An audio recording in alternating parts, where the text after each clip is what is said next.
prayer requests, if anybody's got any. Kevin texted me earlier. They had, I think, preaching to the police and wherever they were at. I believe he said they had 3 saved today. Yeah, that's what he said, 3. He texted me last night and said that they were going to preach to them today, that they had a lot of corruption in the police down there, and so they had 3 to get saved today. So that was good. I would mention that in Sunday school with the Sanders family. The Sanders family. The Wood family, a friend of mine, her mom passed away today. Okay, the Wood family. Anybody else? We saw Frankie Jeter out at the store earlier, and he had told me, I saw him Saturday, he had told me Sheila had shingles now, and I asked him how she was doing, and he said they had spread even further on her, so she's having a rough time right now. Anybody else? Tyler's granddaddy passed away last week, so, and his grandmother's a part from, so we need to remember her. Her name is Marie Murphy. Okay, Marie Murphy.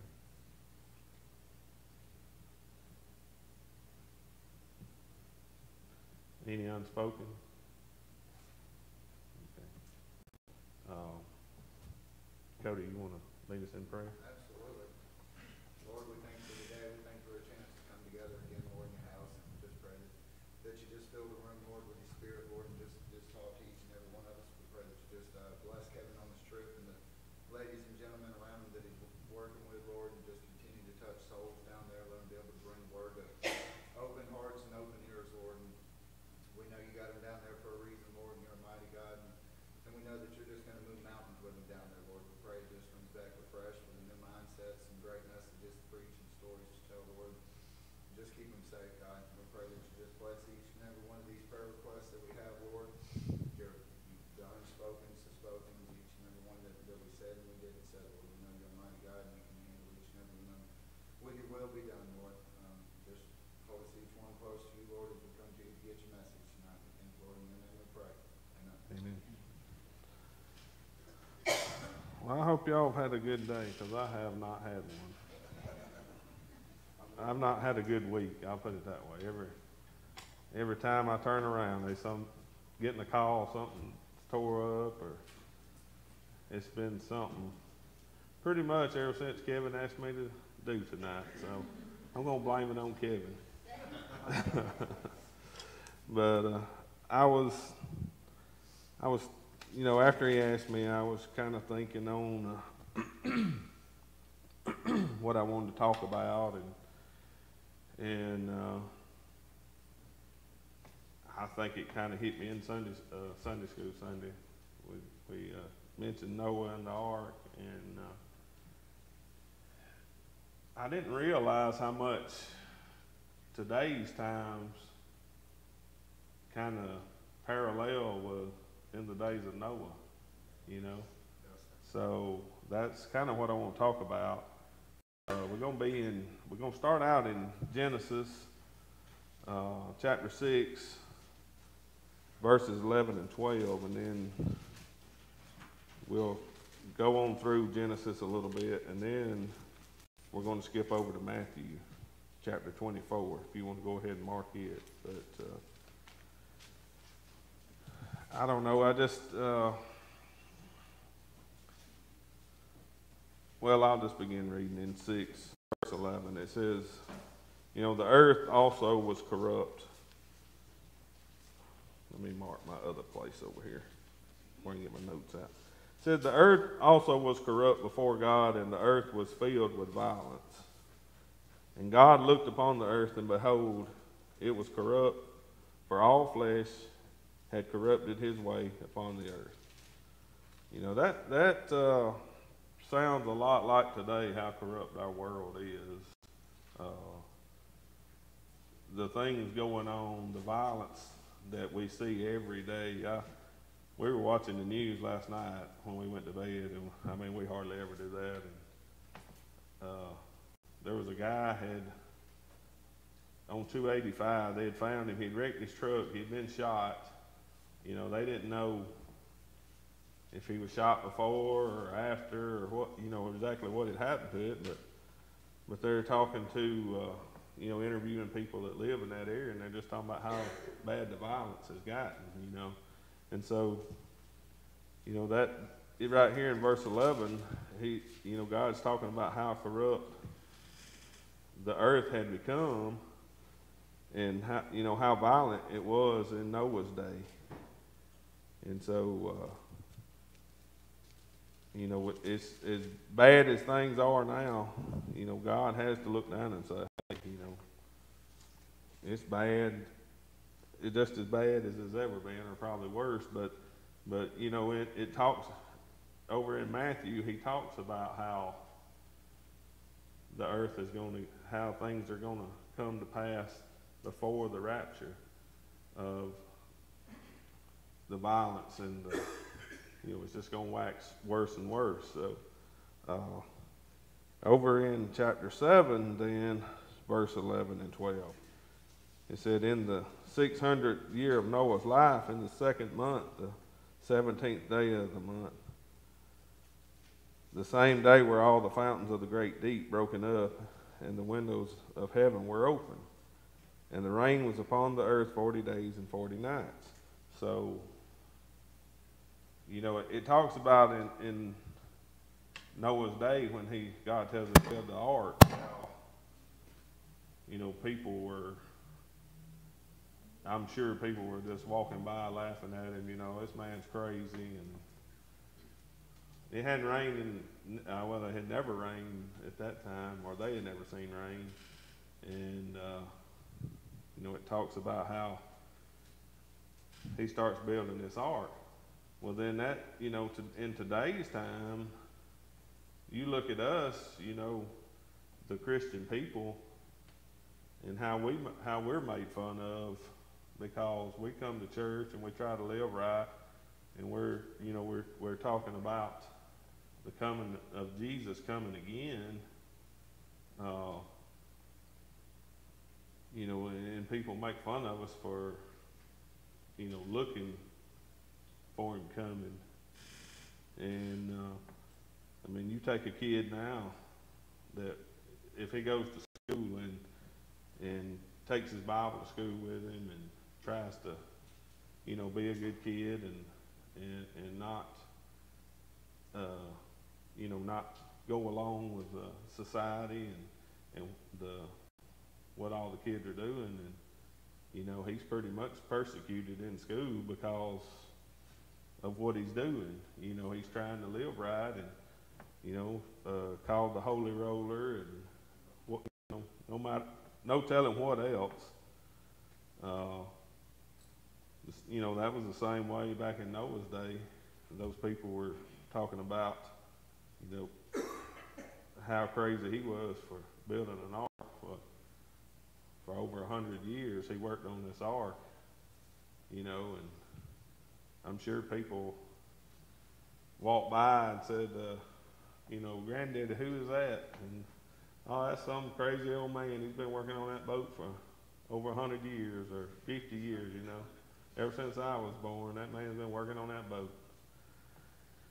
But, you know, right here in verse 11, it talks about, it's kind of like, it talks about it says the fountains.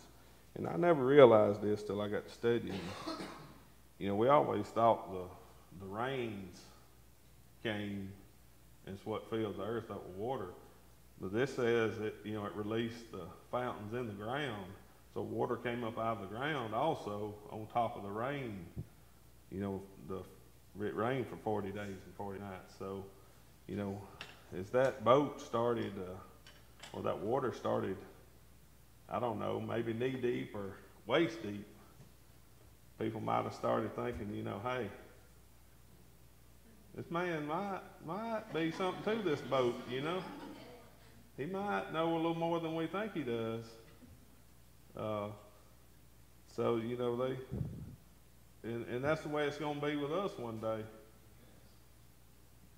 But and you know, it talks about it in over in Genesis where he said I'm going to give pretty much say I'm going to give you 7 more days before the flood starts, and you know, 7 days people ain't going. They've been living like that their whole life. They're not going to change. So, and if y'all. On that 7 days, what I've been taught is that Methuselah, the oldest man alive, when he died, they had to give him 7 days to bury him. That's the 7 days. Okay. And that would teach you that. Yeah. It's crazy. Yeah. But see, that's when the Bible says, when Methuselah dies after death judgment, and it happened. So when he died, judgment came. Yeah. That's 7 days of burial respect. Yeah. Okay.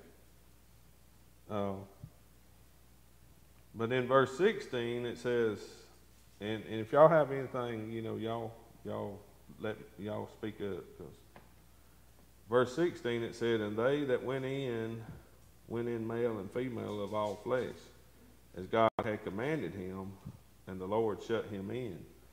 So, you know, after they went in the ark, God shut the door, and then there wasn't no getting in. I mean, from what I've read, there was only one window in the ark. I mean, that was the only way you could get in or out after God shut the door. So, you know, that kind of leans toward, or makes me think of the coming of Jesus. You know, once Jesus steps out on that cloud, that's it. There's no getting in after that. You know, and people don't realize that.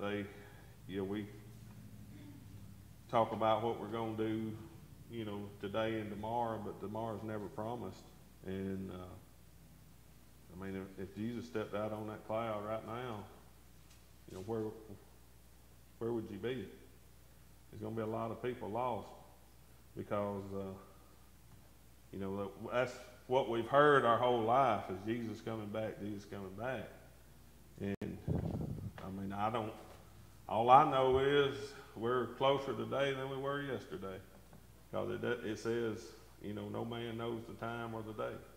And so every day you're one day closer to either dying or Jesus coming back. So, and you know, I mean, if you look at our world today, how people, you know, they're more concerned about having a good time. I don't know if you go to Woodland, anywhere on 48 during the summer, Sunday morning, all you're going to see is boat after boat after boat headed to the lake. They're not worried about tomorrow, or they're not worried about their salvation. All they worried about is getting to that lake. You know, what if Jesus stepped out on that cloud while they were on the lake? You know, where would they be then? We don't put the importance on, you know, and I'm not saying there's nothing wrong with going to the lake, but I try to put God first, you know, in everything I do, and I try to, you know, you need to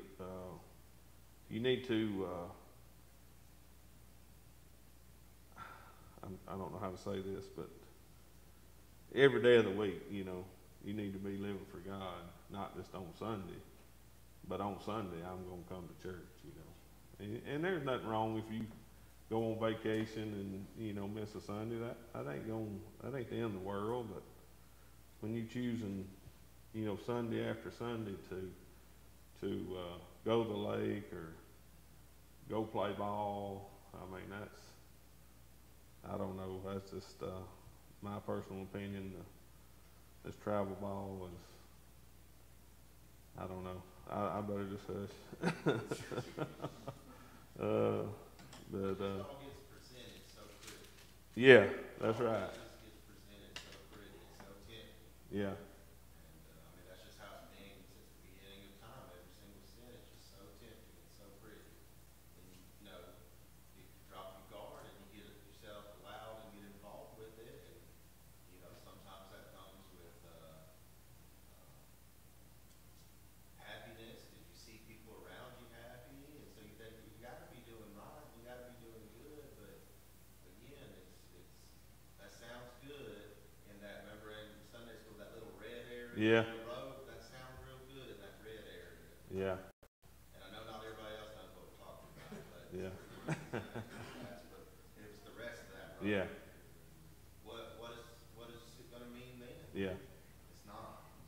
Yeah. That's the real truth. And what Tyson's talking about, April had showed us in Sunday school, and I had seen a guy do this before, but the guy had a rope, and on the end of that rope, just a short span, he had it painted red. Well, he said, he laid that rope out, he said, imagine this rope goes on forever, eternity. Well, this little red spot is your life. What you do here determines the rest of this rope. So, you know, and that, I mean, that really hits home to me with, you know, what we do here is going to determine, you know, where we spend eternity. And what Kyle talked about the other Sunday night. I mean, I don't remember the statistic he used, but like 0.001% chance of your child making the pros, and 100% chance of your child going to hell. So we just got to put in perspective, you know, what's most important to us. And does anybody else got anything? I'm gonna skip on over to Matthew 24. If I was in there, smart as it could be, you know what I asked, Noah? I said, you think all of us gonna fit in that? Yeah. Now, you know, that would have called it bluff. Yeah. You know what I'm saying? Yeah. And in my, you won't believe what I've been going through the last month on exactly this subject. And at the very end, I'll tell you the end of my subject. But I believe I would have stood there and asked him, and I believe things would have been different. But guess what? Nobody cared. Yeah. Nobody cared. So that would have snowballed the problem if I said, well, how are we going to fit? Yeah. But nobody. Yeah. That's when you not agree. Oh yeah. You ever thought about it? No, I hadn't thought about it that way, but One question could change things. yeah. Yeah. And he may not have had the answer either. Right. That's the rest of the story. God knew all the time, though, we're not gonna ask that question, though. Yeah. Oh, But unlike Noah, nobody else had the opportunity to get on that boat. We got the opportunity to get on that boat. You know. It's, guess what? It's unlimited. yeah, unlimited. That's the 2 points you got. Yeah. That was limited. This is unlimited. Unlimited, that's right. And easy to obtain too. And that's the part that's so hard for people to understand, is how easy it is to obtain eternal salvation. You know, I've heard many times, you know, I'll do it when I can live it. Like you're never gonna be able to live it. So it's hard to explain that to people. In fact, my daddy was one of them. He was that, you know, just that way, and I couldn't make him understand. So what I finally did, I just, you know, your family are the hardest ones to win, and so what I finally done, and my mama's sitting back there tonight, I finally just started praying. I said, Lord, just put conviction on them so bad they can't sleep at night. And that's what he did. she met the preacher in the parking lot one night.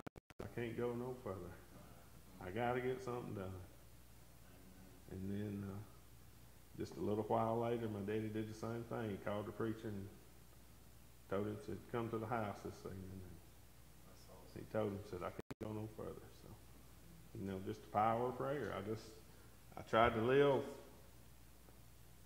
live right in front of him, and I know I did a terrible job at that, but, wasn't nothing else I could do but start praying. And so he answered my prayer. He put conviction on them until they couldn't sleep. They had to do something. And I say this, he won't make you do anything, but he'll make you so miserable till you do something. Because I've been there, I promise you. But over in Matthew chapter 24, verse 36 through 39, Jesus talks about, says, but of that day and hour knoweth no man, no, not the angels of heaven, but my Father's only.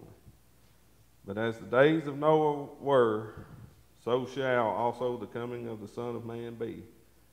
For as in the days that were before the flood, they were eating and drinking, marrying and giving in marriage, until the day that Noah entered into the ark. And knew not until the flood came and took them all away. So shall also the coming of the Son of Man be. That kind of tells me that Noah had been working on that ark so long that people would finally, pretty much just forgot about him until that water started rising.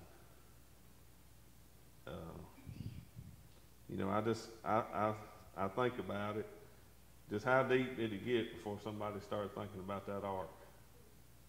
And what we see in pictures is most of the time is just, you just see the ark floating. There had to be people scratching and clawing, trying to get on that boat, and there wasn't no way to get in. It was, when that door shut, that was it. In the same way, when Jesus steps out on this cloud and calls us all home, there's going to be people that don't know what's going on. They don't know where everybody's gone to. They're going to be just looking around. I remember, what year was it? What they had, Snowmageddon, I think it was, they called it, people stranded.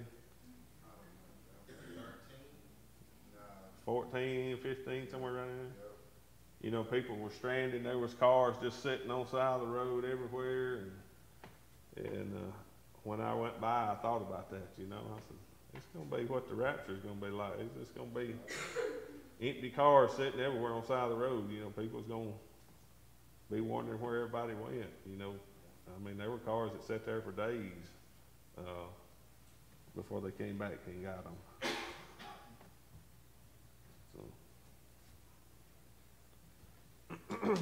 I'm trying to remember some of my notes.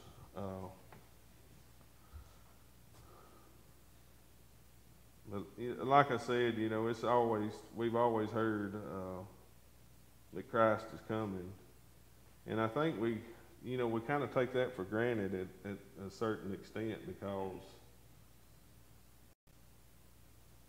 when you hear something so much and then nothing ever happens, we kind of get dull to it, I guess you'd say. And just like when, like I said with Noah, when he was building that boat, people were just, Like it says there in verse 44 of that same chapter of Matthew, therefore be ye also ready, for in such an hour as ye think not the Son of Man coming. Yep, that's right. Yeah, that's right. When we least expect it, when he's going to come back. So, Randall, last month I've been studying it, but there's no telling. Hundreds of times I've heard it preached. Hundreds of times since I got saved in '78. When I was saved in '78, I asked Cindy, when is Jesus coming back? Because say that's what you wanted. Yeah. I didn't know nothing. So I started studying, and if I haven't asked myself once, I've asked it 1,010 times. What was it that made them to be destroyed? And a while ago you said they were violent and wicked. That's what the Bible says. And I said, well, he said it'll be like this in the latter days as it was in those days. I tried to figure out the sin that really put them over the top to make them to be judged. I've thought all my life till about 2 weeks ago. It's amazing that you did this, and I get to share with you what I feel like God gave me. I've never been said this. It might have been told a million times, but nobody paid attention to it. And the answer to this problem, and I believe it's the answer. If we would take then and what I say and digest it between all of us, it'll come to the conclusion. What it was is, if you go to Matthew 24 and just read Matthew 24 from verse 1 to like 7 or 8. I'll stop you when I get ready. Just read Okay. it. I'm gonna stop. All right, verse 1. And Jesus went out and departed from the temple, and his disciples came to him for to show him the buildings of the temple. And Jesus said unto them, See ye not all these things? Verily I say unto you, there shall not be left here one stone upon another that shall not be thrown down. Okay, we know that's come to pass, right? In 70 AD that came to pass. That's one of his first predictions. Let's look for the next warning. All right, I'll stop you. Go. And as he sat upon the Mount of Olives, the disciples came unto him privately, saying, Tell us, when shall these things be, and what shall be the sign of thy coming? And all right, stop right there. What he just asked, when will be the end? That's the question, okay? And in your scripture, he said it'll be as the days of Noah and of Sodom and Gomorrah. Now listen to the next warning. Go. And Jesus answered and said unto them, Take heed that no man deceive you. That's enough right there. Yeah. That's it. We're stopping. Now let's go back. What do you think happened to the people in Noah's day? That they would be violent and just playing out those sinful ways because of what? They were deceived. That's the answer. What are we facing today? Deceit. Yep. They were deceived there. They did not believe. Why did they not believe in God? They had God Almighty. They had Enoch. They had Methuselah and all those folks. And they had God Almighty ruling over them. If you go back and look, that's the way it was. You know what I'm saying? Yeah. And even at the Mount Sinai, you know what I'm saying? On and on. You know, if we go back, something had happened to them to where they didn't believe in God no more, or the Word, or whatever it was. Did not. If they did, they wouldn't have lived that way, right? Yeah. Think about it. Y'all agree or disagree? It sounds they did not believe. Why? They didn't believe in judgment. They didn't believe in the law. They didn't believe in nothing. So they were wicked and they didn't trust in God. What happened to Sodom and Gomorrah? When God said to Leviticus, you can't lay with a man, lay with a man, they didn't believe the word, so they lived the life they wanted. So Yeah. he destroyed them because of their unbelief. He said it'll be as the days of Sodom and Gomorrah in Noah's day. What are we doing right now? In verse 5 says, For many shall come in my name, saying, I am Christ, and shall deceive many. Okay. I believe it's deception. Yeah. And I believe, but the key word you said a while ago, one vote, there's unlimited access to this. That was the only thing that broke my heart. Why didn't you have a bigger vote? Yeah. I've all my life I thought about that. I said, you know what? He said, this time it's going to be for those believers that believe in me, that go with me. That is such a blessing. But it's also an awful thought like they died then. Yeah. But the thing about it is, what happened then that didn't go with this time? They killed them all. He killed them all. God killed them all. I don't know if y'all understand it. Yeah. He killed them all. And over here, he's going to run them through, the ones that's not believing and had opportunities going to spend eternity in the lake of fire. Yeah. But the rest of them is going to have an opportunity of 7 years of tribulation. To my opinion, he will make it so hard on them they've got to look up. Some of them will. Yeah. Long suffering. So I believe we're looking at the unbelief and deceivableness is why they suffer. And it's true. Yeah. The only way they would act like that is because they didn't believe. Well, I mean, you look at our world now, how people are deceived so much. I mean, we got a president get on TV and just lie, straight out lie to us. And that people know he's lying, and then you get the media over here saying it's all true, you know. And we got kids that are, you know, they're told, well, you can do this and this and this, that's sin, but we got, you know, leaders telling them, oh, it's okay, you know, and people are looking for somebody to tell them it's okay, to make them feel better about what they're doing. Shasta, you had something?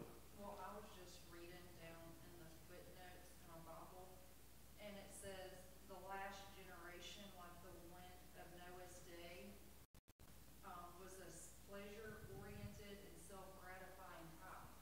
So, really, I think that's where we were. Yeah, that's where we're at now. People live for self-satisfaction, self-gratitude. But, It's all about self-pleasure. Yeah. but they do that because they don't believe. Right. They don't know, they don't know. Deceive.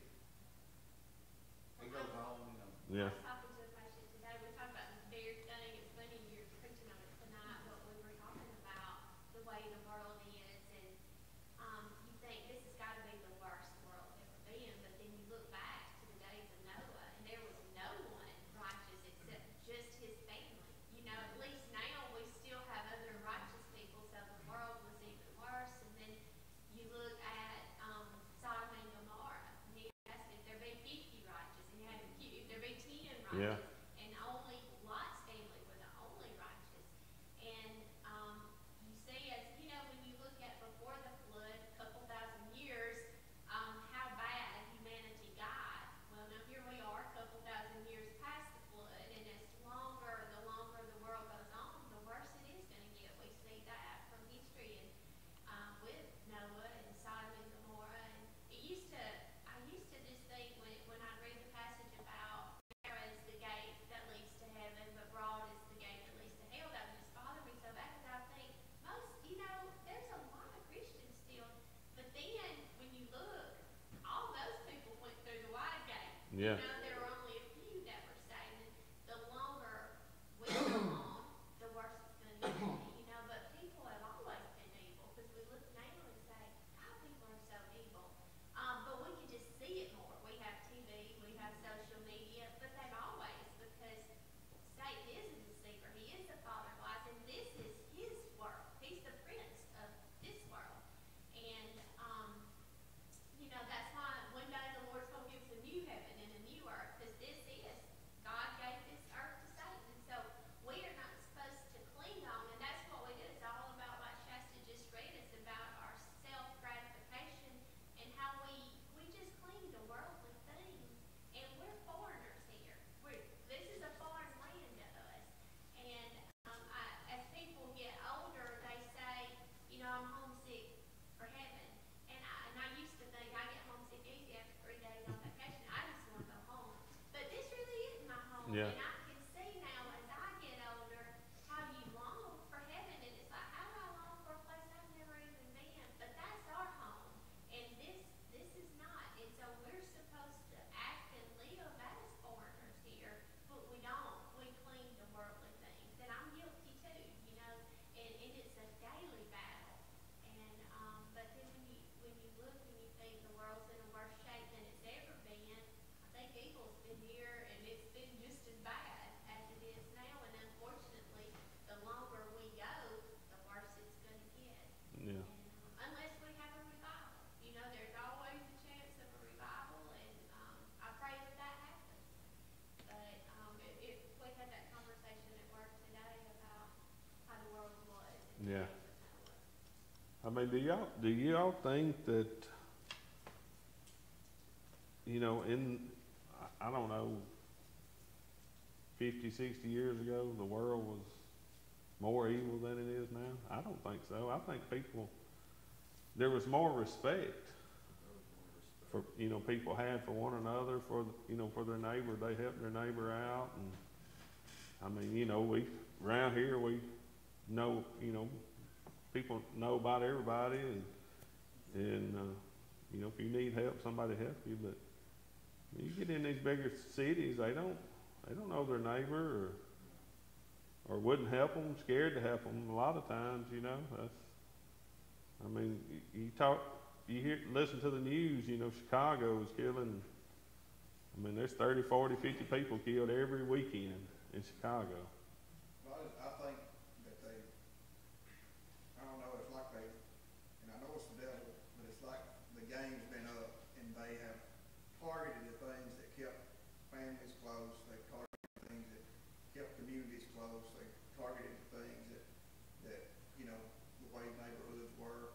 They really, like I say, pinpointed a few things that held this country together.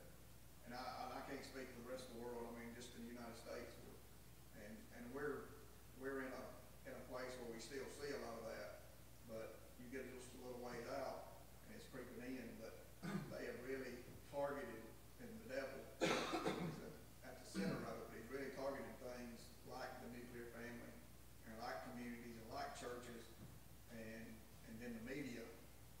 I never realized, when we look back at history, you see all that propaganda that was always spread in the newspapers, and I was always like, how did propaganda really change that? Yeah. The propaganda we got now and the media we got, and it's just right here on us all the time. It's amazing at the influence that it has on people. Yeah. I mean, it's amazing.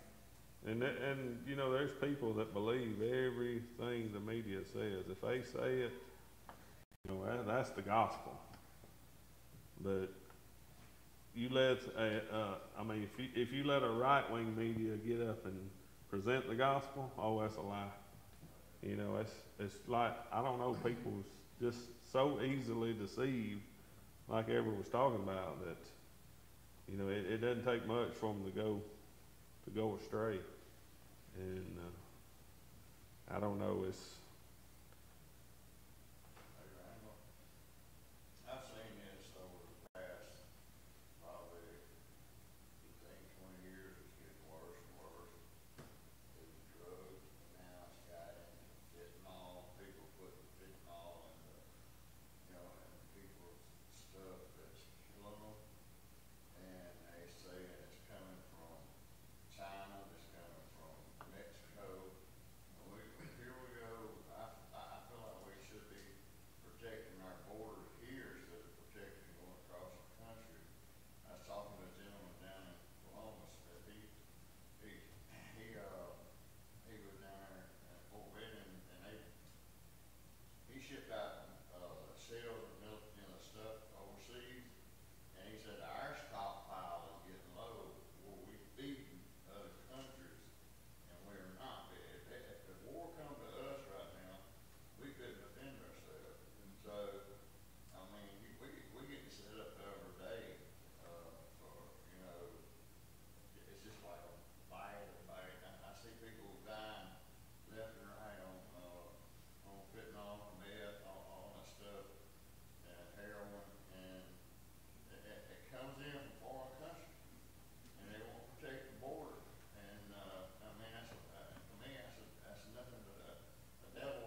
it boils down to being deceived again by, by the devil, that drug is gonna solve all their problems when it's, creating their problems. Deception is a powerful tool being used on us every day. And it ain't just the lost people. I don't know. Amy will tell me something, and I say, that ain't right. That ain't true. And most of the time, I'm right on it.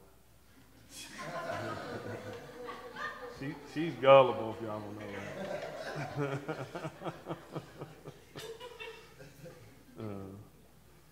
But I don't know. It's just the deception of the world is getting worse and worse, and You're saying Amy's trying to deceive you? yeah, she is. Explain this. Oh, but if that's about all I got. If anybody else has got anything, Well, it says here, and then shall many be offended and shall betray one another and shall hate one another. I think that's something, having, the 97 children that I have in my house, all the neighbors' kids and everything that come Yeah. around, we really, really do see and hear between the kids in middle school, all three, we got elementary, middle, and high, and we really do see the hatred of the world that comes out of these kids, and they come in and they talk about politics when we get in, October, November, we hear about it from our grade school kids. We're Yeah. hearing about the hatred, we're hearing about the war. And these kids, a lot of these kids, that come from outside of our little community right here, as we hear what our kids are saying about the other kids, they don't have the direction. We're blessed, and we all know it here. We all know in Ephesus, in this little area, we're blessed to have the people we have. But we really hear about the hatred, and we hear the way these kids talk about each other, and we hear the way they talk about other families and other nations and everything. And that kind of, Mandy pointed a verse out to me, and I'm sitting here thinking about it, and hatred is strong in this world. yeah, Like we hear a lot of the social media stuff that goes on with our kids and stuff they see, and they bring us and they show us the little videos they see, and it's just full of it. And it says here in verse 12 right below him, because iniquity shall abound, the love of many shall wax cold. And if you think about that, really, people are becoming, because there is so much hatred and there is so much just darkness in the world, the love that we have for each other as a whole is waxing cold. Yeah. It's just dying down. We're blessed to have this little community. I work in Clayton County, Fulton County, Henry County, Cobb County. I work in all the people aren't like we are. nah, As a whole, people are not this. If I could stay right here and not have to leave and not take my kids out of Ephesus and Hood County, I would. yeah, Because it's really, truly, I see what you were saying about neighbors not knowing neighbors. Y'all all work for a home builder. I'm in subdivisions every day. These people don't know who's beside them. Like And touch they their don't houses want to. next door. Like when I say the homes aren't as wide as this room from each other, they're not, and they don't want to know who's near them. They Yeah. don't want to know their names, their kids. And that's scary, because out here, we want to know everybody. We want Yeah. to know what our neighbor's doing. You got good people at the store, we want to point to all. This is a hidden gem right here. yeah, yeah. Around here, most people know what you're doing before you do. Right. Literally, so when Yeah. I read that, it's dark outside of this place, and it's really scary. But also, jealousy comes into that too. People are jealous of Absolutely. what everybody else has got, and 100%. they think it was just a gift to them. They don't look and see how hard people work to get to where they're at, That's right. That's right. and so they get angry at someone for having more than they have, but they're not willing to put in the work and the sacrifice that this person has put in, and that's I've had people tell me, you've done well, and I'll say, well, there wasn't nothing I done. That's right. I said, God provided the way, I just provided the work. That's good. And, Buzzword is privilege. yeah. Yeah. That's what the world wants you to believe. You're privileged. That's our word. Yeah. That's it. Uh, Does anybody else got anything they want to add? Well, I believe that what so many people don't realize out there that get involved in so many things is God has given us a guideline on how the best way for us to live that He has given us, and they don't realize how important it is to pick it up. And yeah, it's this word right here. that's right. It gives us guidelines on everything we face, anything we could face. And I'm just as guilty because I don't pick it up like I should. Yeah, that's good. I mean, He gives us guidelines on everything. Yeah. Tells us what to do about it, how to strengthen us. And that's where we fail sometimes because we let our guard down in some areas, and that's where the deception comes in. Yeah. To believe a lie then. I mean, most of y'all know, Shannon and I, we've been friends a long time, and we talk at least one time every day, but most time more than that. But, we'll call and vent on one another because we're both in the same business. But we say this all the time. Boy, it'd be nice if God just would tell you, what you need to do. But He does. It's right there. But we don't want to get in it and search it. We just, for the answer we're looking for, we want God just to say, you need to do this, or you need to go this way or that way. And we want it instant. Like, everything we do now, we want it instantly. And so. Well, that's what I was asking about Noah's Day. I believe that's the answer. Unbelief and deceit. Yeah. I mean, I've searched it. Y'all, I want y'all to go and think about why did he do it? Because he didn't believe anymore. Just like we're getting. Yeah. And all we got to do is stay in the Word. And, I told Kevin Sunday, I said, Kevin, this world is big. And all we can do is prepare this little church. We need to keep our church strengthened and educated and in knowledge and love, and let us go out as tentacles. Yeah. We got to protect this little. We got to work on this church. We can't fix everybody else, but if we just work on each other and love each other and grow, right here to be a strength and a light. You know what I'm saying? Yeah. Overwhelm yourself and then just let God use us as He wants us used, but strengthen us here. Yeah.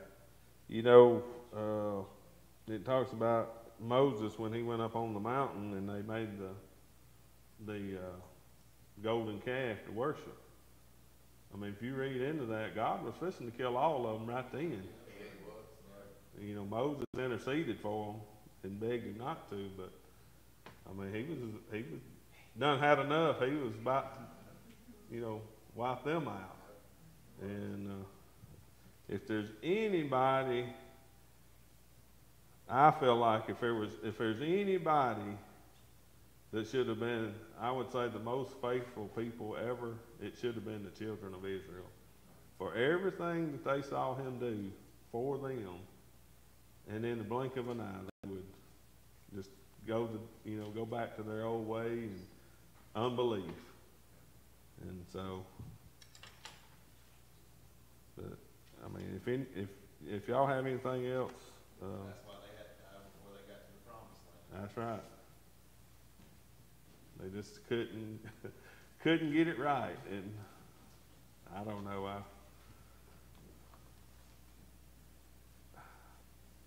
I would like to think that I would have been different than them, but I probably would have been one of the worst ones in the crowd. When something happens, it's hard. It's easy to get down on God. It's not as easy to, say, okay, God, you're going to get me through this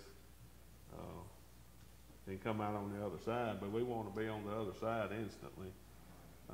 I saw this one day. I was in Mama's yard, and I was fixing to go to Roanoke. And just right past her house, it was pouring down. I mean, it was raining so hard you couldn't see the road. when I started down the hill, I don't know, maybe a mile, quit raining, sun was out. And God, God said, that represents a storm that you're going through. It's not as long as you think it's going to be, but there's clear days down the road. You just stay with me. I'll get you that. And, but on her side, it looked like it was raining forever. But once I went through it, it wasn't far at all. So I remember that all the time. I can imagine those people. I know there's many around Christ, but those that were there was able to scratch the side of that boat, saying, "Let me in." Yeah, What you just said, though, we live in a time to where we can take and beg God to keep us in His will. yeah, Now, I scream and I yell and I pray. I say, God, I don't want to be one of those guys that turns his back on you. I want to be the Christian you have me to be. Now, I actually screamed and prayed and begged God to let me be a Christian. You say, well, Edward, you are a Christian. You are only Christ-like. I want to be pleasing to the Lord Savior that died on the cross for my sins. See what I'm saying? yeah, Now is when we have no reason not to be scratching and screaming and crying. yeah, To let me be in your will and not let me be deceived. That's my plea tonight. Don't wait till the boat is being flooded. yeah, While you have time, sit down somewhere and beg God to allow us to be the Christians we should be. yeah, And I mean, it's hard. I mean, like you mentioned several times, I'm not the right guy, but I ask Him all the time to fix me. I mean, I don't want to be this way. It's hard in this flesh. But I want to scratch and scream and Yeah. yell now.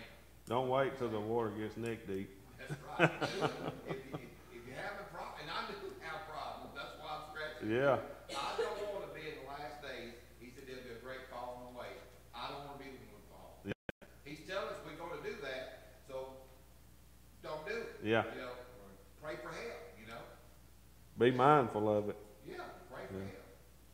I'll tell you something, Randall, most church had probably heard, but you know that my sister passed away, 3, 4 weeks ago, and just a freak accident, fell in the yard, bumped her head on the paved road. 2 weeks later, they called my brother-in-law and said she's brain dead. So, I mean, she's a Christian, I know where she's at today, I'm happy. And I know she's in a better place, she ain't got to suffer no more. But it's just, if you ain't right, you better get right. That's right. It's so quick. I mean, your life can be like, whoop. And there's a shirt that I used to wear that says, life ain't nothing but a vapor. And that was one of my favorite shirts to wear. And that's what it is, life is nothing but a vapor. That's it. Well, I appreciate y'all putting up with me tonight, and maybe Kevin will make it back by Sunday next week. So, I mean, y'all just keep remembering him and everybody that's with him, and just keep praying for them, and praying for souls to be saved down there. So, if no one else got anything, we'll dismiss. Dan, you want to dismiss us?